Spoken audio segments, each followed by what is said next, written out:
I'm a search and rescue officer for the U.S. Forest Service. I have some stories to tell.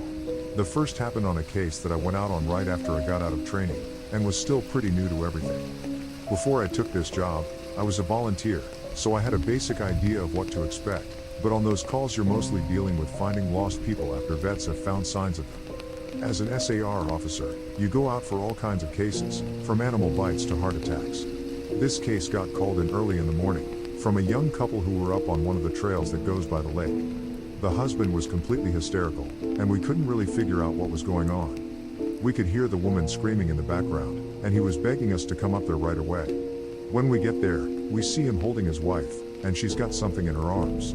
She's screaming these awful, almost animal-like screams, and he's sobbing. He sees us and he screams at us to help them, to please get an ambulance up there.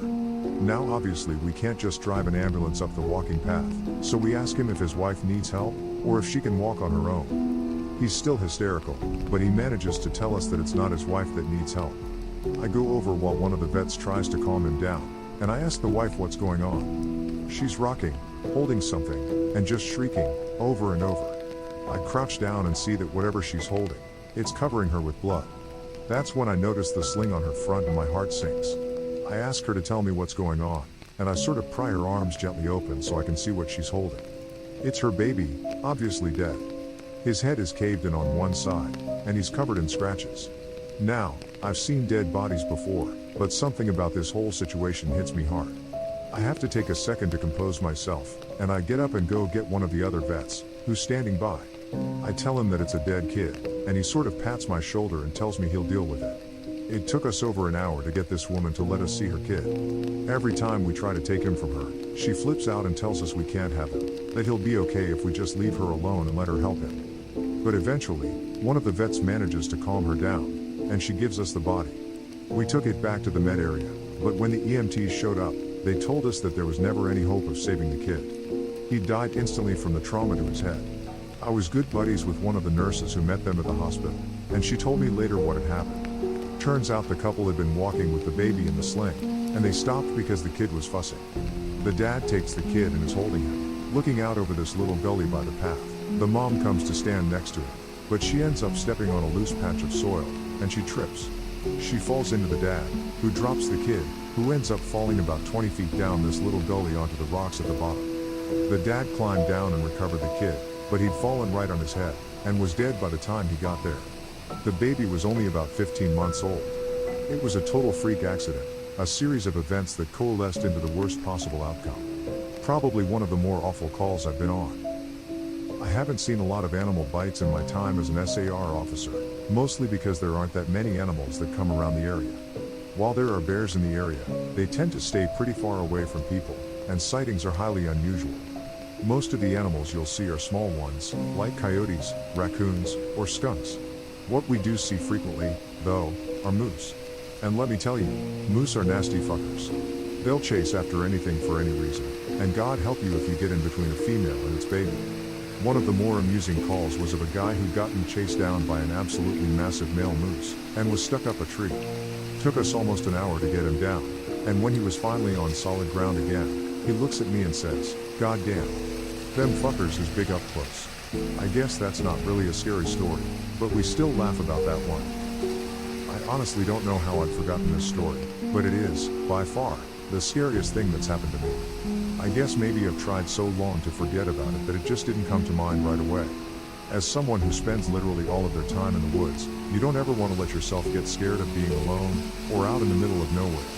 That's why when you have experiences like this, you tend to just forget about them and move on. This is, to date, the only thing that's ever made me really seriously consider if this job is the right one for me. I don't really like talking about it much, but I'll do the best I can to remember it all. As I recall, this took place right at the end of spring.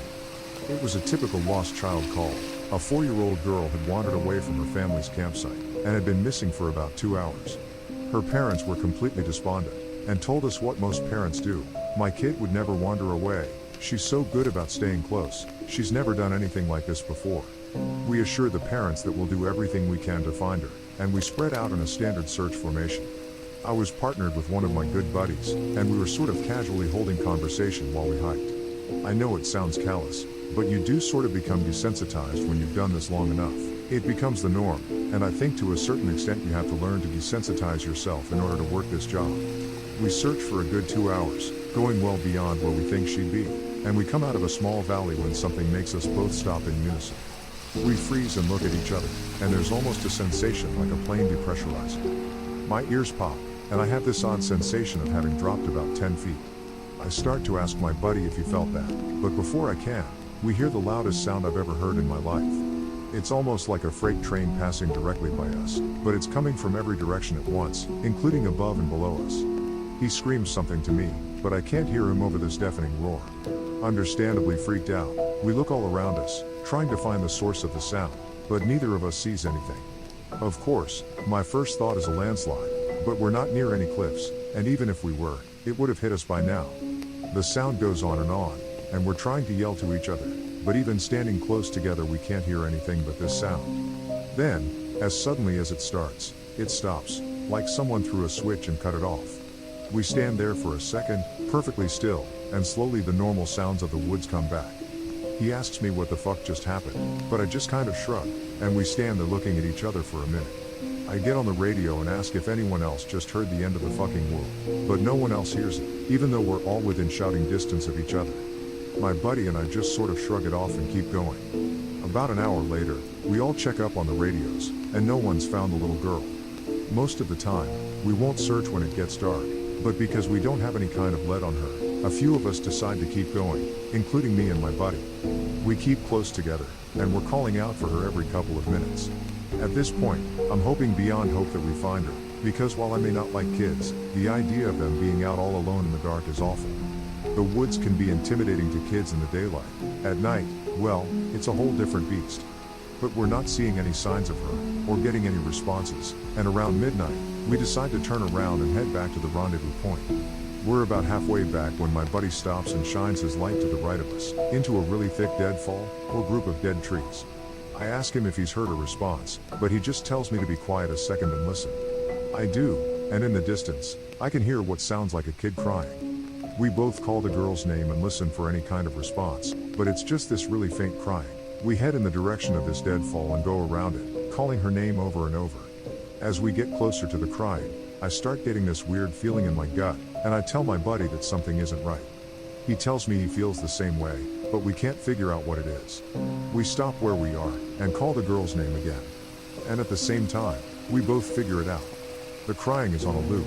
It's the same little hitching sob, then wail, then quiet hiccup, repeated over and over. It's exactly the same every time, and without saying another word, we both take off running. It's the only time I've ever lost my composure like that, but something about it was so incredibly wrong, and neither of us wanted to stay out there anymore. When we got back to the rendezvous, we asked if anyone else had heard anything strange, but no one else knew what we were talking about. I know it sounds sort of anticlimactic, but that call fucked me up for a long time. As for the little girl, we never found a trace of her. We keep an eye out for her, and all the other people who we've never found, but frankly I doubt we'll ever find anything. Of the missing persons calls I've gone out on, only a handful have ever resulted in a complete disappearance, meaning no trace of the person and no body ever found. But sometimes, finding a body just leads to more questions than answers. Here are some of the bodies we've found that have become infamous in our team. A teenage boy whose remains were recovered almost a year after he vanished. We found the top of his skull, 2 finger bones, and his camera almost 40 miles from where he was last seen. The camera, sadly, was destroyed. The pelvis of an older man who had vanished a month earlier. That was all we found. The lower jaw and right foot of a 2-year-old boy on the highest peak of a ridge in the southern part of the park. The body of a 10-year-old girl with Down syndrome, almost 20 miles from where she'd vanished. She had died of exposure 3 weeks after going missing, and all of her clothes were intact except for her shoes and jacket. There were berries and cooked meat in her stomach when they did the autopsy. The coroner said it appeared as if someone had been taking care of her. There were no suspects ever identified. The frozen body of a 1-year-old baby, found a week after vanishing in the hollow trunk of a tree 10 miles from the area he was seen last. There was fresh milk found in his stomach, but his tongue was gone. A single vertebra and right kneecap of a 3-year-old girl, found in the snow almost 20 miles from the campground her family had been at the previous summer. Now on to a couple of the stories my friend told me. I mentioned that you were all interested in the stairs, and you're in luck.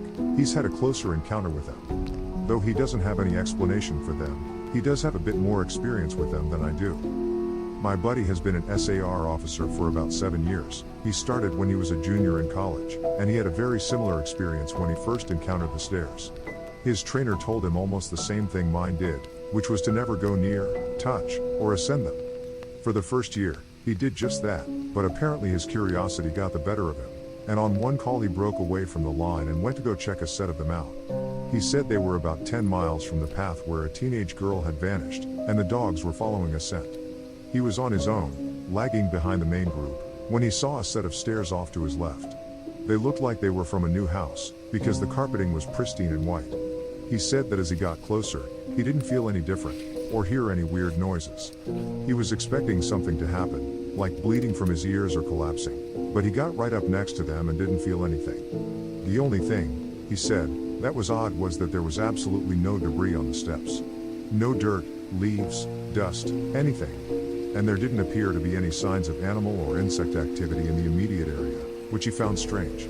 It was less like things were avoiding them, and more like they just happened to be in a relatively barren part of the forest. He touched the stairs, and didn't feel anything except that sort of sticky feeling you get from new carpet. Making sure his radio was on, he slowly climbed the stairs. He said it was terrifying, because the way they'd been stigmatized, he wasn't really sure what was going to happen to him. He joked that half of him expected to be teleported to some other dimension and the other half was watching for a UFO to come swooping down. But he got to the top with little event, and he stood there looking around. But, he said, the longer he stood on the top step, the more he felt like he was doing something very, very wrong. He described it as the feeling you'd get if you were in a part of a government building you have no business being in. As if someone was going to come and arrest you, or shoot you in the back of the head, at any second. He tried to brush it off, but the feeling got stronger and stronger, and that's when he realized that he couldn't hear anything anymore. The sounds of the forest were gone, and he couldn't hear his own breathing. It was like some kind of weird, awful tinnitus, but more oppressive. He climbed back down and rejoined the search, and didn't mention what he'd done. But, he said, the weirdest part came after. His trainer was waiting back at the welcome center after the search ended for the day, and he cornered my buddy before he could leave. He said his trainer had this look of intense anger, and he asked what was wrong. You went up them, didn't you? My buddy said it wasn't phrased as a question. He asked how his trainer knew. The trainer just shook his head. Because we didn't find her. The dogs lost her scent. My buddy asked what that had to do with anything. The trainer asked how long he'd been on the stairs, and my buddy said no more than a minute. The trainer gave him this really awful, almost dead-eyed look, and told him that if he ever went up another set of stairs again, he'd be fired. Immediately. The trainer walked away, and I guess he's never answered any of the questions my buddy has asked him about it since. My buddy has been involved in a lot of missing persons cases where there's never been a trace of them found. I mentioned David Pauly, and my buddy said he can confirm that those stories are, for the most part, accurate. He said that most of the time, if the person isn't found right away, they're either never found, or they're found weeks, months, or years later, in places they can't possibly have gotten to. One story he told me really stood out that involved a 5-year-old boy with a severe mental disability. The little boy vanished from a picnic area in the late fall. In addition to the mental disability, he was also physically handicapped, and his parents explained over and over that he simply could not have vanished.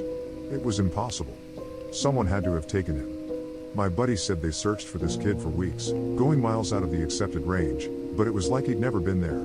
The dogs couldn't pick up his scent anywhere, not even in the picnic area where he'd apparently vanished from. Suspicion fell on the parents, but it was pretty clear that they were devastated, and hadn't done anything sinister to their kid.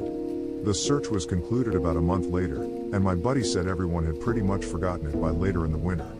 He was out on a training op in the snow, on one of the higher peaks, when he came across something in the snow. He said he saw it from far away at first, and when he got closer, he realized it was a shirt, frozen and sticking part way out of the powder. He recognized it as belonging to the kid, because it had a distinctive pattern.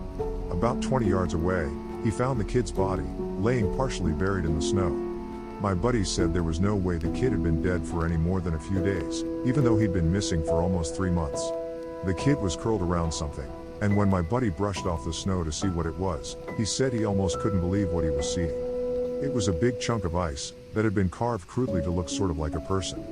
The kid was holding it so tight that it had frostbitten his chest and hands, which my buddy could tell even with the decay that had taken place. He radioed the rest of the crew, and they took the body off the mountain. Now, he recapped all of this for me, and to put it simply, there was no way this kid could have both survived for almost 3 months on his own, or have gotten to this peak. There was no physical way this child could have walked almost 50 miles and ended up on the top of a goddamn mountain. To top it off, there was nothing in the kid's stomach or colon. Nothing, not even water. It was like, my buddy said, the kid had been taken off the face of the earth, put in suspended animation, and dropped on this mountain months later, only to die of exposure. He's never really gotten over that one. The last story I'll share from him was one that took place relatively recently, only a few months ago. They were out doing a recon for mountain lions, because there had been several reports of sightings in the last couple of days. One of our jobs is to scout out the areas where these animals are seen to ensure that if they are in the area, we can warn people and close off those trails. He was out on his own in a very heavily forested part of the park toward dusk when he heard what sounded like a woman screaming in the distance. Now, as most of you know, when a mountain lion screams, it sounds almost exactly like a woman being brutally murdered. It's unsettling, but far from abnormal. My buddy radioed back and let ops know that he'd heard one, and that he was going to keep going to see if he could figure out where its territory started. He heard the mountain lion scream a couple more times, always from the same spot, and determined the approximate area of the mountain lion's territory.